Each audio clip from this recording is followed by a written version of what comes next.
What we now treasure as Immaculate Conception Church and Academy actually began in 1906 as St. Matthew Parish.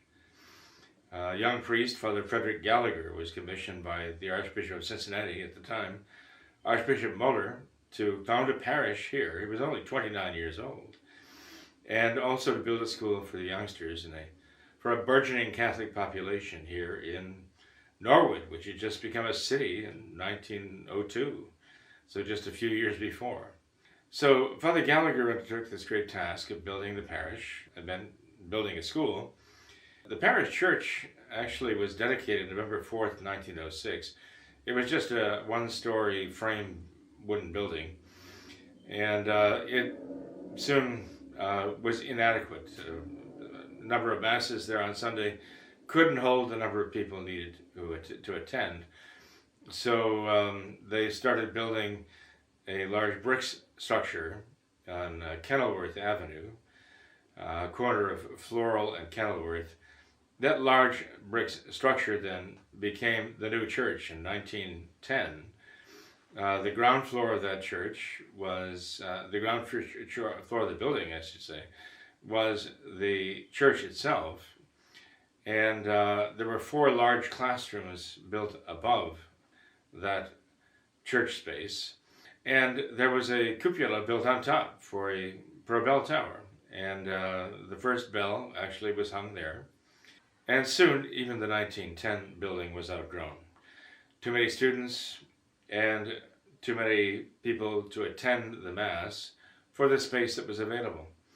And so the decision was made to build the current church. And that was begun in 1922 and completed in 1924. Just a few months after that church was built, Father Gallagher passed away, evidently of a heart attack. He was only 47 years old. I still remember him in prayer, and I still remember him at the altar of the church.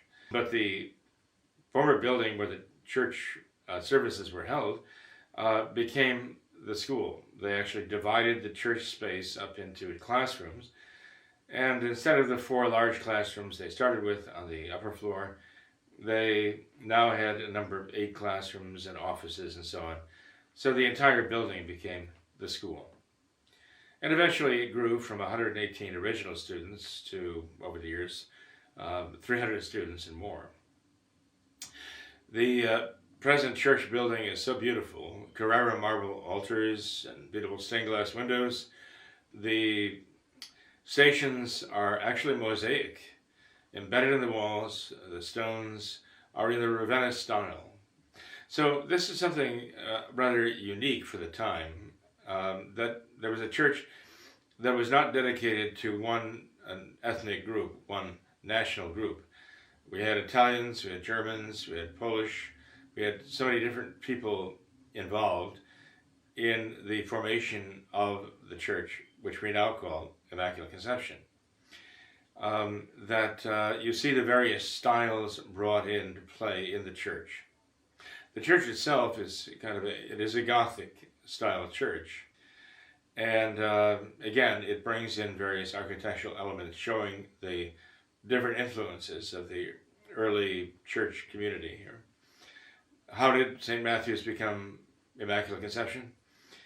Well, we were conducting school on the other side of town. The school was, again, inadequate for the number of students we had. So we had to begin looking for another facility. At the same time that this St. Matthew's was being closed down by the Archdiocese and being put up for sale. And so we made the effort to obtain it, and we did actually obtain the school and the church here. In 1995, July 1st, we actually took possession. We owe a great deal to Bishop Alfred Mendez for his help, his encouragement, his financial support to obtain this church and school for ourselves. It had been very much, you might say, modernized. When we arrived, the orange carpeting was coming up. The table that had replaced the altar, or was set in front of the altar, was still in place. So the church was being used for the New Order liturgy for years and years. and it showed it too. We could see there was a great beauty in the church, but it was marred by the Novus Ordo. The communion rail itself had been largely removed, and its pieces, the marble pieces, actually half buried in the basement of the church, in the clay. The white marble pieces were sticking out of the floor of the church, out of the clay, looking like dinosaur bones, actually, in some kind of archaeological dig. We exhumed them all and got a professional stonemason to come and to put them back together again, recreating the communion rail as it had been before. The original communion rail, therefore, now stands where it stood when the church was first built. You could tell that the church was a labor of love, even from the very beginning. And it still is a labor of love to maintain now. It takes a great deal of effort and expense to maintain this treasure. But we feel so blessed that we have a church treasure to maintain, something of the church before the changes came in. It would be one thing to build a new church and to have it all nice, beautiful, new construction, but it wouldn't have that atmosphere of traditional Catholicism about it. We'd have to kind of impose that or import that in a new building of our own. But this structure is, from the ground up, a true traditional Catholic church structure built for the traditional Mass from the very beginning. We are so grateful to God that He entrusted it to our care. How did it come to be dedicated to the Immaculate Conception?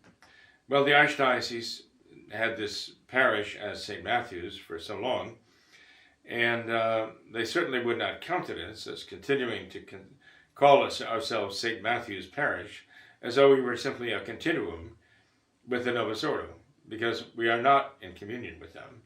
And we make it very clear to those who come here that we are not recognized by the local authorities here of the new order. So in order to show that this church was a traditional Catholic church, we had to actually give it a new name. And what better name than dedicating it to Our Lady's Immaculate Conception. Here in Cincinnati, there's a history of devotion to the Immaculate Conception of Our Lady that goes back even before the definition of the dogma in 1854. In fact, this area, the whole Cincinnati area, was very anti-Catholic back in the early 1800s. The Lutherans were very much in control of the area, and the Masons had a very great influence here. And the Catholics were a very small group and had very little. They didn't have, in the early 1800s, they didn't even have a priest assigned to them. Actually, the first stirrings we see when we do some research is we find an advertisement in the newspaper back in the 1800s asking for Catholics to identify themselves, to answer the ad, if they would like to petition the bishop to send a Catholic priest to them in residence here in the Cincinnati area. So the stirrings of Catholicism were slow to flourish here in Cincinnati, and as I say, there was a lot of opposition to the Catholic Church here. So much so that in the 1840s, the bishop actually asked a visiting missionary, a missionary who was an associate of Father de Smet, the great apostle to the Pacific Northwest. The bishop asked the missionary, "What must I do to obtain peace for my Catholic people here in Cincinnati?"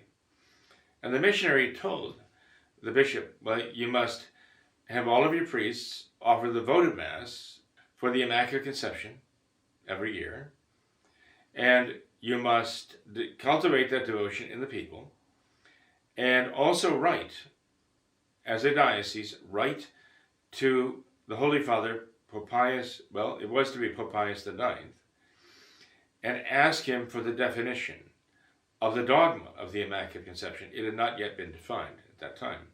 And so that's exactly what the bishop here did. He had the priests offer the votive Mass of the Immaculate Conception. He had the people pray in honor of Our Lady's Immaculate Conception. And as a diocese, he and his clergy wrote and asked the Pope to define the dogma. And sure enough, very soon the dogma was defined. The situation of the church changed dramatically after that moment. You see, prior to that, anti-Catholic sentiment was running so great here in Cincinnati that there was actually a night when the Protestants were prowling the streets of Cincinnati looking for an archbishop who was passing through Cincinnati on his way to Bogota.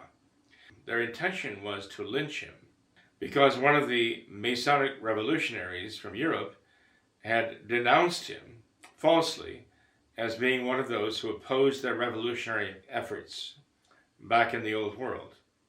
He was considered to be this great enemy of progress, and so there was actually an attempt to lynch the archbishop, who had to escape from Cincinnati in disguise, under cover of darkness that night, to save his life.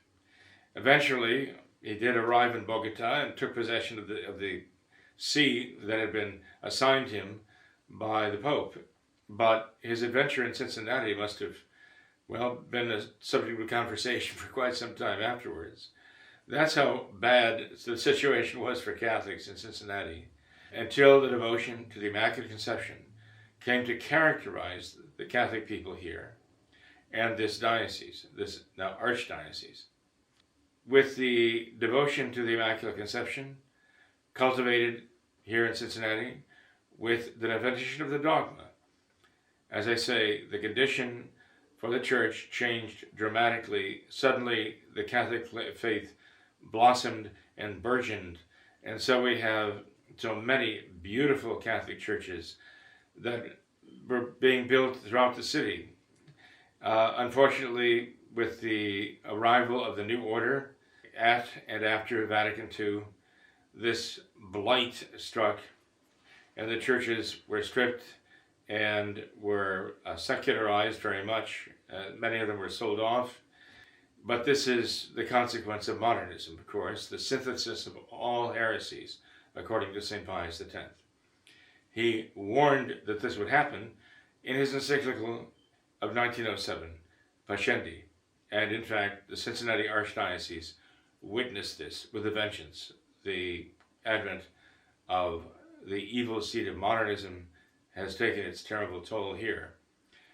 All the more reason why we thank God for committing this church to our care, because God has seen fit to reclaim this church for his honor and glory in the traditional Latin Mass, the traditional Roman rite of Mass.